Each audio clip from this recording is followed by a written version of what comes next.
Azizlar, agar siz na pul, na vaqt ayalgan va X100 darajasiga yetkazilgan xonadon qidirayotgan bo'lsangiz, xush kelibsiz. Bugungi video obzorimizning qahramoni aqlli uyimiz top darajasida qurilgan U Tower binosida joylashgan bo'lib, 6-qavatida 70 kvadratdan iborat va 330 ming narx qo'yilgan xonadonimizni video obzorimizda hozir sizga ko'rsatamiz. Marhamat. Ko'ring. Hojatxonamizga e'tibor berasiz. Dizayner ishlagan, interyeri chiroyligini, ispanskiy termogranit ranglari tanloviga e'tibor bering. Santexnika to'liq, biroq ya'ni nemetskiy santexnikada ishlatilgan. Ana endi uyimizning ichiga taklif qilamiz sizlarga. Uyimiz azizlar, e'tibor beringlar, bu yana bir marta ta'kidlab o'taman, aqlli uy hisoblanadi. Interyerdan tashqari avvalambor bu yerda xavfsizlik ham o'ylangan va pojarniy sistema deysizmi, hammasi o'rnatilgan. Xonadonimizning texnikasi keladigan bo'lsa, faqatgina nemetskiy texnika ishlatilgan. Ular esa Bosch va Frankidan iborat, hatto santexnika ham Frankidan iborat. Bu esa sizlar xabaringlar bor, arzon narsa emas.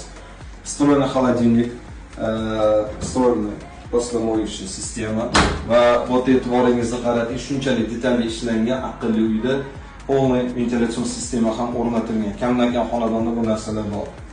Ana endi yotoqxonamizning obzoriga xush kelibsiz.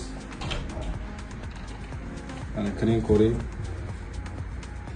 Bu yerda ham dizayner juda ham mahorat bilan ishlagan. Hatto radiatorlar, teplovoy radiatorni polga o'rnatgan, ortiqcha joy egallamasligi uchun va interyerga xalaqit bermasligi uchun eng chiroyli joylardan bittasi bu albatta panoramli vid. Uyimiz to'liq panoramli viddan iborat. Xonadonimizning zaliga sizni taklif qilamiz va bu yerdagi izyuminka hisoblangan narsa albatta bu panoramli vid hisoblanadi.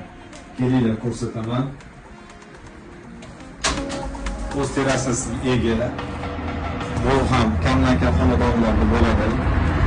Boring va lazzatlaning butun shahar sizni ko'z ostingizda bo'ladi.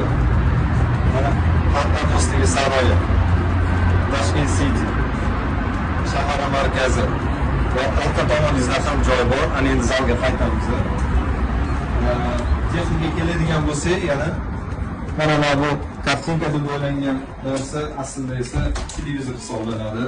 Bu ham привозной, boshida aytganimizdek, xonadonimizda arzon narsalar texnikada ishlatilmagan. Bu eksklyuziv xonadonni qolgan tafsilotini videomizning obzorimizning ostida nomerlari bilan ko'rib chiqishingiz mumkin. Sog' bo'ling, salomat bo'ling.